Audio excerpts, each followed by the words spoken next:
అంగన్వాడీల సమ్మెపై ఏపీ ప్రభుత్వం కీలక నిర్ణయం తీసుకుంది.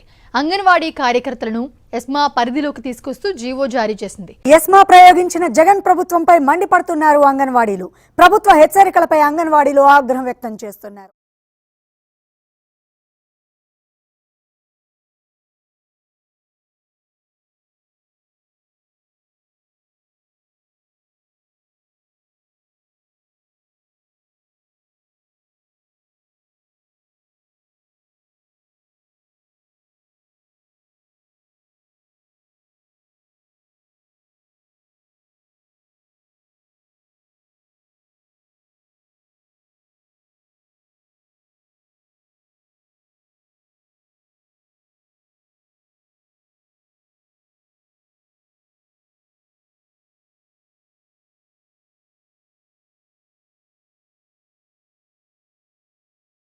ఏ గైస్ ఎలా ఉన్నారు?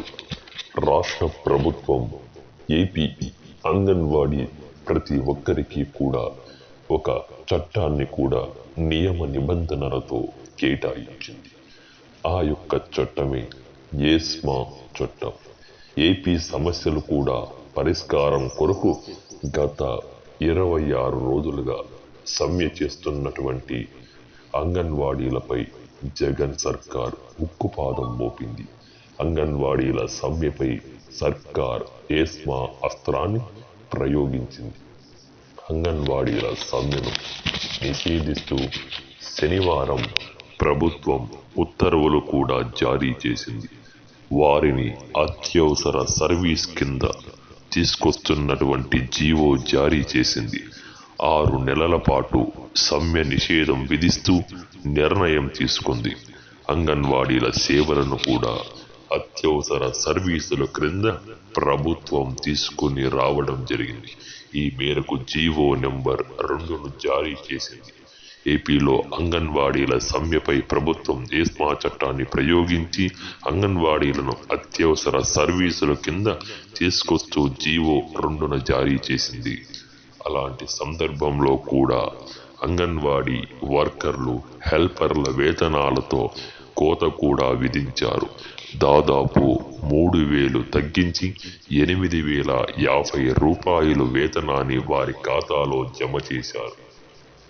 తాజా జీవో నెంబర్ ప్రకారం అంగన్వాడీ కార్యకర్తలు, హెల్పర్లు ఎస్మా పరిధిలోకి వస్తారు. ప్రభుత్వం గర్భిణీలు, బాలింతలు, పసిపిల్లలకు అందించే సేవలను కూడా అత్యవసర సేవలుగా పరిగణించింది. అంగన్వాడీ కార్యకర్తలు, హెల్పర్లు సమ్మె చేయకూడదని ఆదేశాలు కూడా వెల్లడించారు. నేటి నుంచి 6 నెలల పాటు సమ్మె నిషేధిస్తూ ఉత్తర్వులు కూడా జారీ చేశారు. తమపై ప్రభుత్వం ఎస్మా చట్టాన్ని ప్రయోగించడంపై ఏపీ అంగన్వాడీలు కూడా ఆగ్రహ వ్యక్తం చేస్తున్నారు. ప్రభుత్వం బెదిరింపులకు కూడా భయపడేది లేదు అని తేల్చి చెప్పారు. సమస్యలు పరిష్కరించేంత వరకు సమ్మె కొనసాగిస్తూనే ఉంటాము అని ప్రభుత్వం నిర్ధారణ చేసింది. 2013 జాతీయ ఆహార భద్రతా చట్టంలోనే సెక్షన్ 39 క్రింద అంగన్వాడీలు అత్యవసర సర్వీసుల క్రింద వస్తాయేంటో అనేటువంటి ప్రభుత్వం కూడా 1971 అత్యవసర సేవలు కూడా నిర్వహణ చట్టం క్రింద సమ్మెను నిషేధిస్తూ ఉత్తర్వులు కూడా జారీ చేసింది. ప్రభుత్వం ఆదేశాలను ఉల్లంఘించి సమ్మెను కొనసాగిస్తేనే అంగన్వాడీలను డిస్మిస్ చేసే అధికారం ప్రభుత్వానికి ఉంటుంది. సమ్మెలో ఉన్న వారిపై ప్రాసిక్యూషన్ కు అవకాశం ఉంటుంది. సమ్మె చేసిన వారికి 6 నెలలు జైలు శిక్ష, సంహరించిన వారికి 1 ఏడాది జైలు శిక్షను విధించే అవకాశం ఉంటుంది అంటున్నారు. దీనితో అంగన్వాడీలు ఎలాంటి నిర్ణయం తీసుకుంటారు అన్నది ఆసక్తికరంగా మారింది. అంగన్వాడీలతో ప్రభుత్వం పలు దఫాలుగా చర్చలు కూడా జరిపినట్టు సఫలం కాలేదు. కొన్ని డిమాండ్లకు ప్రభుత్వం గ్రీన్ సిగ్నల్ ఇచ్చింది. అయితే అన్ని డిమాండ్ పరిష్కారం వరకు సమ్మె ఆపేది లేదు అని అంగన్వాడీలకు స్పష్టం చేశారు. జీతాలు పెంపు, గ్రాట్యుటీపై పట్టుదల మరియు పట్టుబడుతూ అంగన్వాడీలు సమ్మెను కొనసాగిస్తారు అని దీనితో ప్రభుత్వం ఇప్పుడు ఎస్మాను ప్రయోగించింది. మిత్రమా, ఇది అంగన్వాడీలపై జరుగుతున్నటువంటి ఒక చట్టం రాష్ట్ర ప్రభుత్వం నిర్ధారణ చేసింది. ఒకసారి మన కడప జిల్లాలో రాష్ట్ర వ్యాప్తంగా అయితే జిల్లాల వ్యాప్తంగా ఎలాంటి న్యూస్ ప్రకటించారో చూద్దాం. కడపలో చేస్తున్నటువంటి ఏఐటియుసి సిఐటియు ఆధ్వర్యంలో ప్రొద్దుటూరు తహసీల్దార్ కార్యాలయం వద్ద ధర్నాను కూడా నిర్వహించారు. ఈ సందర్భంలో యూనియన్లు నాయకులు మాట్లాడుతూ అంగన్వాడీ కార్యకర్తలకు సుప్రీంకోర్టు ఇచ్చినటువంటి తీర్పు ప్రకారం 26,000 రూపాయలు వేతనంగా ఇవ్వాలి అని డిమాండ్ చేశారు. ప్రభుత్వం స్పందించకపోవడం వల్లే అంగన్వాడీ కేంద్రాలను మూసివేసి ఈరోజు రోడ్డుపై వచ్చాము అని దీని కారణంగా ప్రభుత్వం ఏమైనా చెప్పారు. 30 ఏళ్లగా అంగన్వాడీ కార్యకర్తలుగా పనులు చేస్తాము అని కేవలం 11,000 రూపాయలతో జీతంతో ఎలా మా కుటుంబాలను పోషించాలి అని ప్రశ్నించారు. తెలంగాణ ప్రభుత్వం కంటే 1,000 రూపాయలు అదనంగా వేతనం ప్రభుత్వం ఇవ్వాలి అని డిమాండ్ చేశారు. స్టోర్ డీలర్లు పౌష్టికాహారాన్ని అంగన్వాడీ కేంద్రాల వద్ద దించకుండా వీధుల వెంట పరిగెత్తుతారని ఆరోపించారు.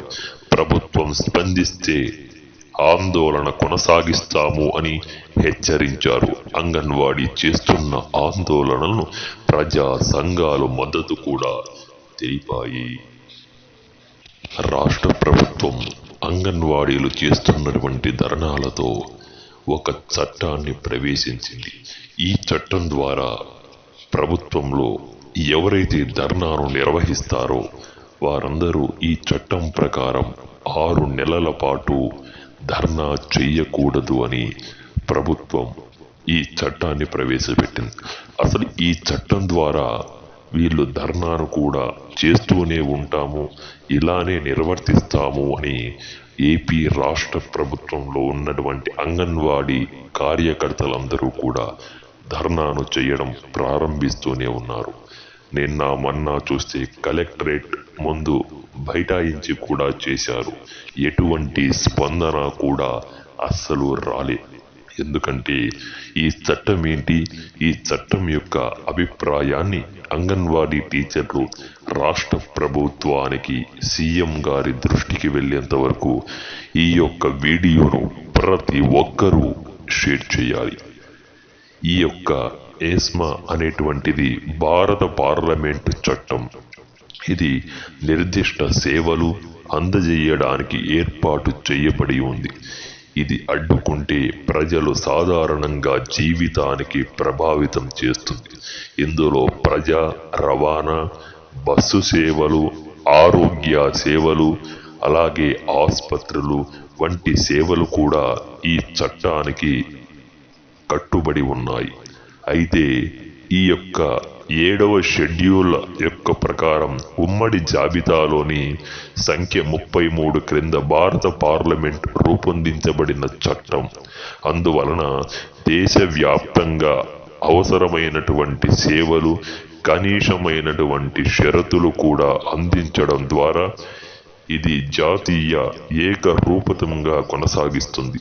నిర్దిష్ట ప్రాంతాలలో ఏదైనా ఉల్లంఘనలకు రాష్ట్ర ప్రభుత్వం ఒంటరిగా లేదా ఇతర రాష్ట్ర ప్రభుత్వాలతో కలిసి తమ సంబంధిత చట్టాన్ని అమలు చేయవచ్చు అని ప్రతి రాష్ట్రం దీనిని నిబంధనలలో కేంద్ర చట్టం నుండి స్వల్ప వ్యత్యాసాలతో కూడా ప్రభుత్వం సెన్స్ సర్వీస్ మెయింటెనెన్స్ యాక్ట్ అనే ఈ యొక్క చట్టాన్ని నిర్ణయించడం జరిగింది. ఈ చట్టం ఎవరెవరికి కేటాయింపబడుతుంది అనే దానిపై ఇప్పుడు మనం స్పష్టంగా నిర్ధారణ చేద్దాం. చట్టంలోని సెక్షన్ 3 ప్రకారం 1968 చట్టంలో కేవలం 3 సంవత్సరాల ప్రకారం సూర్యాస్తమయం నిబంధించి ఉంది. దీని ప్రకారం చట్టం 28 డిసెంబర్ 1971న ముగిసింది. తదనంతరం ఎసెన్షియల్ సర్వీస్ మెయింటెనెన్స్ యాక్ట్ 1981లో 4 సంవత్సరాల సూర్యాస్తమయం నిబంధనతో రూపొందించబడింది. కానీ ఈ యొక్క చట్టం కేవలం రాష్ట్ర ప్రభుత్వం ఇది తొలగించాలి అని అంగన్వాడీ వర్కర్లకు తన కేటాయించిన జీతాలను పెంపొందించాలని కోరుకుంటూ ఈ యొక్క ప్రభుత్వం తప్పనిసరిగా వీళ్ళు కేటాయించినటువంటి వీళ్ళ కష్టాన్ని ప్రభుత్వం తరపున మేము కూడా కోరుకుంటూ మా సభ్యత్వం పొందిన సబ్స్క్రైబర్స్ మీరందరూ సపోర్ట్ చేయండి. Thank you for lot. Stay tune. Breaking news. మరి ఒక విషయాన్ని తెలియచేయాలి అనుకుంటున్నా. మనం రాష్ట్ర ప్రభుత్వంలో అలాగే అంగన్వాడీ వర్కర్లతో పాటు అలాగే శుభ్రత చేసేటువంటి కార్మికులు కూడా నిరసనలు కూడా చేస్తున్నారు. వారికి కూడా support. Thank you for lot.